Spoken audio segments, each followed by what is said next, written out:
நெல்லையில் பேருந்துகள் உள்ளிட்ட வாகனங்கள் வெள்ள நீரில் சிக்கி மூழ்கி இருக்கின்றன. வரலாறு காணாத வெள்ளத்தால் தற்போது நெல்லை மாநகரமே மிதக்கக்கூடிய ஒரு சூழல் ஏற்பட்டிருக்கிறது. நெல்லை சந்திப்பு பகுதியில் படகு மூலம் மீட்பு பணிகளானது நடைபெற்று வருகிறது. வரலாறு காணாத வெள்ளம் காரணமாக நெல்லை மாநகர் தண்ணீரில் மிதக்கக்கூடிய ஒரு சூழல் ஏற்பட்டிருக்கிறது. குறிப்பாக நெல்லை சந்திப்பு பகுதியில் கழுத்தளவிற்கு தண்ணீரானது தேங்கியிருக்கிறது. நெல்லையில் பேருந்துகள் உள்ளிட்ட வாகனங்கள் வெள்ள நீரில் சிக்கி மூழ்கி இருக்கின்றன. கூடுதல் விவரங்களை வழங்குவதற்காக செய்தியாளர் லதா இணைப்பில் இருக்கிறார். லதா, இனி உங்களிடம்.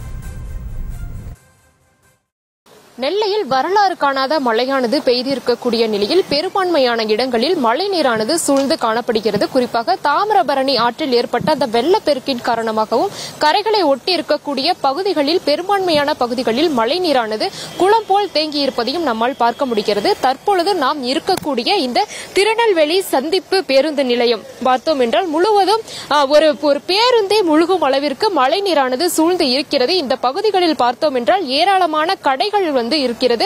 இந்த கடைகளின் முதல் தளம் முழுவதும் மழை நீரால் சூழ்ந்து இருக்கக்கூடிய ஒரு நிலையில் 1000க்கும் மேற்பட்ட குடும்பங்கள் இந்த பகுதியில் வசிக்கிறார்கள். பெரும்பான்மையான மக்கள் அருகே இருக்கக்கூடிய அந்த நிவாரண மையத்திற்கு சென்றுவிட்ட ஒரு நிலையில் 500க்கும் மேற்பட்டோர் உள்ளே சிக்கி இருப்பதாக நமக்கு அந்த மீட்பு படையினர் தகவல் தெரிவித்திருக்கிறார்கள்.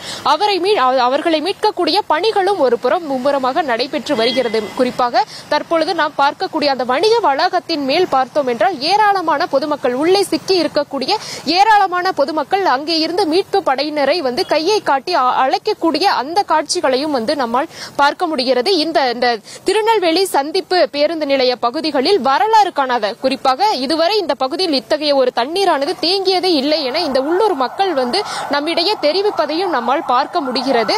தொடர்ந்து, அதாவது நேற்று முதல் தீவிர மழை பெய்த ஒரு நிலையில் திருநெல்வேலி பகுதியில் மட்டும் சுமார் 60 சென்டிமீட்டருக்கும் அதிகமான மழையானது பதிவாகி இருக்கிறது. ஆனாலும் இன்றைய தினமும் தீவிர மழைக்கான வாய்ப்பு இருப்பதாக வானிலை ஆய்வு மையம் ஒரு புறம் தெரிவித்து இருக்கக்கூடிய ஒரு நிலையில் ஏற்கனவே தேங்கி இருக்கக்கூடிய இந்த பகுதிகளில் அந்த மீட்பு பணிகளும் ஒரு புறம் நடைபெற்று கொண்டு இருக்கிறது.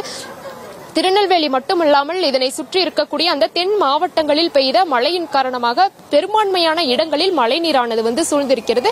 குறிப்பாக நாம் இருக்கக்கூடிய இந்த திருநெல்வேலி அந்த நகர் பகுதிக்கு செல்லக்கூடிய அந்த சாலைகள் முழுவதும் தடுக்கப்பட்டு வரக்கூடிய போக்குவரத்து, அந்த வரக்கூடிய வாகனங்கள் முற்றிலும் திருப்பி அனுப்பப்படக்கூடிய அந்த காட்சிகளும் ஒரு புறம் இருக்கிறது. குறிப்பாக இந்த திருநெல்வேலி ஜங்ஷனுக்கு வரக்கூடிய அந்த வாகனங்கள் வண்ணாரப்பேட்டை சாலையை இணைக்கக்கூடிய அந்த இடத்தில் அந்த வாகனங்கள் காவல்துறையினரினுடைய அறிவுறுத்தல் பேரில் அவர்கள் தொடர்ந்து திருப்பி அனுப்பி வருகிறார்கள். ஏனென்றால் இந்த பகுதியில் வாகனங்கள் செல்வதற்கு ஏற்ற ஒரு இடம் கிடையாது. ஒரு பேருந்தே முழுகும் அளவிற்கு தண்ணீரானது தேங்கி நிற்கக்கூடிய ஒரு நிலையில் இந்த வாகனங்கள் திருப்பி அனுப்பப்பட்டு வருகிறார்கள். நாம் பார்த்தோம் என்றால் இங்கே இருக்கக்கூடிய இந்த சந்திப்பில் இருக்கக்கூடிய வணிக வளாகங்கள், குடியிருப்புகள் என அனைத்தும் நீரில் மூழ்கி இருக்கிறது. இங்கே இருக்கக்கூடிய 2 சக்கர வாகனங்கள், 4 சக்கர வாகனங்கள், இங்கே இருக்கக்கூடிய பொருட்கள் என அனைத்தும் மழை நீரில் மூழ்கி பொதுமக்களினுடைய இயல்பு வாழ்க்கை என்பது முற்றிலும் பாதிக்கப்பட்டு இருப்பதை நம்மால் பார்க்க முடிகிறது. உள்ளே ஏராளமான, குறிப்பாக 500க்கும் மேற்பட்ட மக்கள் உள்ளே சிக்கி இருக்கக்கூடிய ஒரு நிலையில் தொடர்ந்து மீட்பு பணிகளும் ஒரு புறம் நடைபெற்ற வண்ணம் இருக்கிறது. செய்திகளை உடனுக்குடனும் துல்லியமாகவும் தெரிந்து கொள்ள சப்ஸ்கிரைப் பண்ணுங்க.